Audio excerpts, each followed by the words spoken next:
passed a significant standalone investment. We're hoping to change that this year. Nearly a month ago, a bipartisan group of senators came together, along with the White House, and agreed on a framework for a bipartisan infrastructure bill. So, last night, I moved to set up a process for the Senate to consider that bipartisan framework. On Wednesday, the Senate will take the first procedural vote on a shell bill, merely a vehicle to get the whole process started. It is not a final deadline for legislative text. It is not a cynical ploy. It is not a fish or cut bait moment. It's not an attempt to jam anyone. It's only a signal that the Senate is ready to get the process started, something the Senate has routinely done on other bipartisan bills this year. All a yes vote on the motion to proceed means is simply that the Senate is ready to begin debating a bipartisan infrastructure bill. No more, no less. We've waited a month. It's time to move forward. My colleagues have heard me speak for months about making progress on two different tracks of infrastructure. After the group of senators reached a deal with the White House, I endorsed it, and I announced I wanted to put their agreement on the floor of the Senate in July. This week's vote is an honest attempt to get something done, to get the ball rolling on the Senate floor. That's why I'm giving the maximum amount of flexibility to our Senate colleagues who are negotiating this bill. If the bipartisan group can finalize the text of their agreement by Thursday, I will offer it as the pending substitute amendment. If, for whatever reason, the bipartisan group isn't ready with their final text by Thursday, I will offer an amendment consisting only of the bipartisan infrastructure bills that have already gone through our Senate committees and are actually the core of the bipartisan infrastructure framework. They are the water bill, the highway bill, the rail and safety bill, the energy bill. All of them are bipartisan. All of them have gone through committee, and all of them received overwhelming Republican votes. Why wouldn't our Republican colleagues want to move to proceed to debate that bill at the very minimum, even if we don't have agreement on the broader bipartisan bill? Just to go over the record, the Environment and Public Works Committee report of the water bill passed by voice vote, unanimous in committee, and then 89-2 on the Senate floor. The Environmental and Public Works Committee report of the highway bill passed by 20-0. The Commerce Committee report of the rail and safety bill passed by 25-3. And the Energy and Natural Resources Committee report of the energy bill passed 13-7. So, this week is once again to repeat, this week's vote is an honest attempt to get something done, to get the ball rolling on the Senate floor after a month after the agreement was reached by the bipartisan group in the White House. That's why I am giving the maximum amount of flexibility to our Senate colleagues who are negotiating the bill. If the bipartisan group can finalize their agreement by Thursday, I'll offer it as a pending substitute amendment, as I mentioned before. Just wanted to repeat that so people hear it loud and clear. That is what the bills I mentioned are the lowest common denominator and the most agreeable starting point. A package of bipartisan bills that nearly all the senators have already supported this year. A package of bills that the bipartisan group is using as the basis of their framework. And once it's on the floor, we can then debate, amend, and work from there. It's not the final word. There'll be no doubt many senators would want to offer additional items from the bipartisan framework or other issues, from transit to broadband to resiliency and more. And of course, if the bipartisan group finalizes their product over the weekend, senators can offer it as an amendment at that point. And I will make sure that that amendment is in order. Let me repeat. Even if the text of the bipartisan framework isn't ready by Thursday, and we agree to make the package of bipartisan bills that I mentioned the starting point, senators can still work on the bipartisan framework and offer it as an amendment later on. The bottom line is very simple. If senators agree to start debate, there will be many, many opportunities for the bipartisan group to make their agreement the base of the bill. But if Republican senators refuse to start debate, they'd be denying the Senate an opportunity to consider the bipartisan amendment. And this is not a new process. We've used it regularly here in the Senate. On the Anti-Asian Hate Crimes Bill, the U.S. Innovation and Competition Act, on both of those, the Senate agreed to start debate, just to proceed on a base bill, a shell bill. It took several weeks of amendments before everyone was ready to move forward.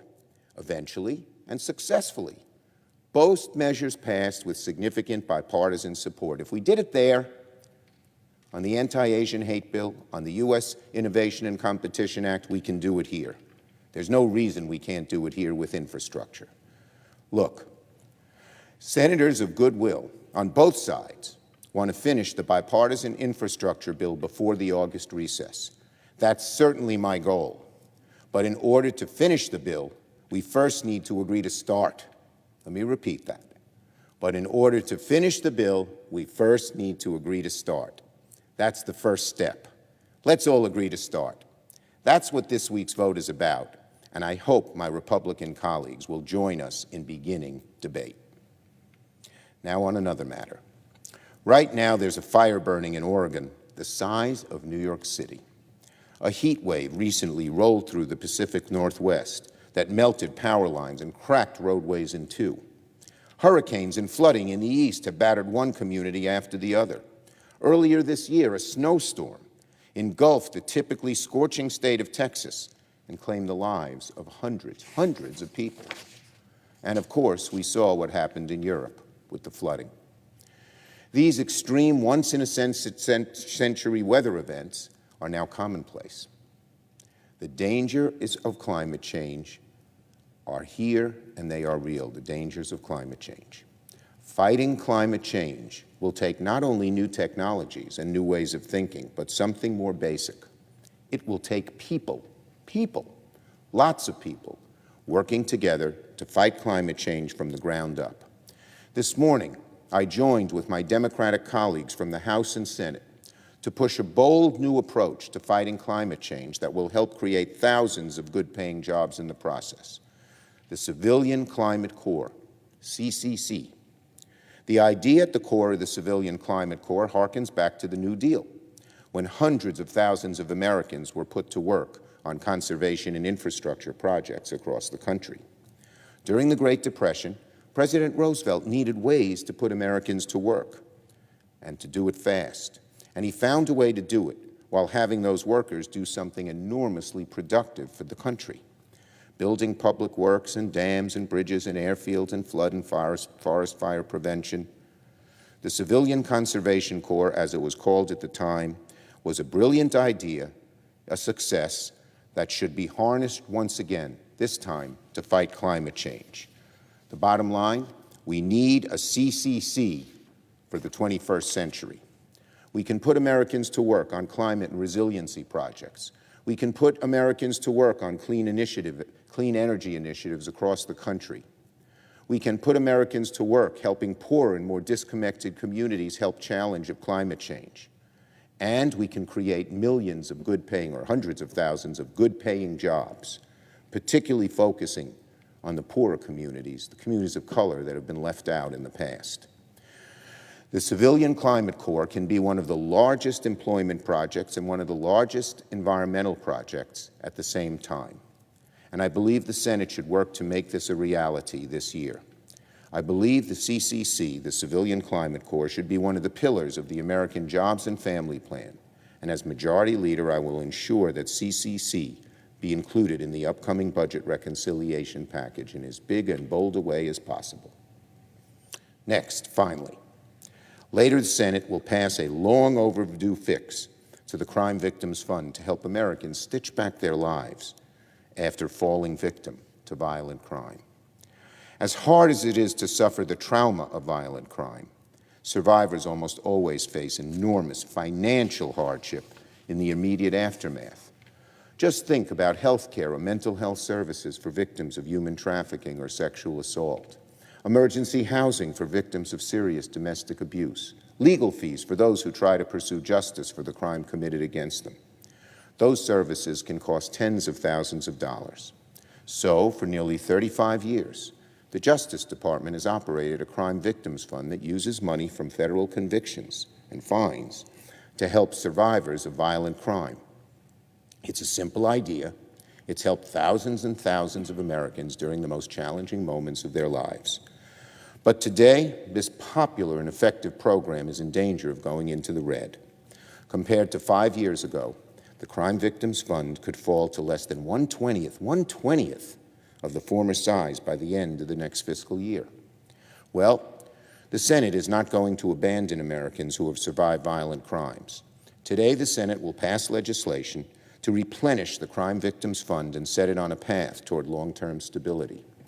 The Crime Victims Fund has been a beacon of hope and healing for countless survivors over the decades. With today's vote, survivors of violent crime can rest assured that it will continue to be that beacon of hope and healing for decades more to come. And now, Mr. President, I understand there's a bill at the desk that is due for a second reading. The clerk will read the title of the bill the second time.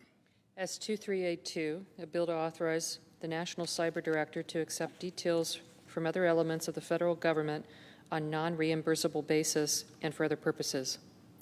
Mr. President, in order to place the bill on the calendar under the provisions of Rule 14, I would object to further proceeding. Objection having been heard, the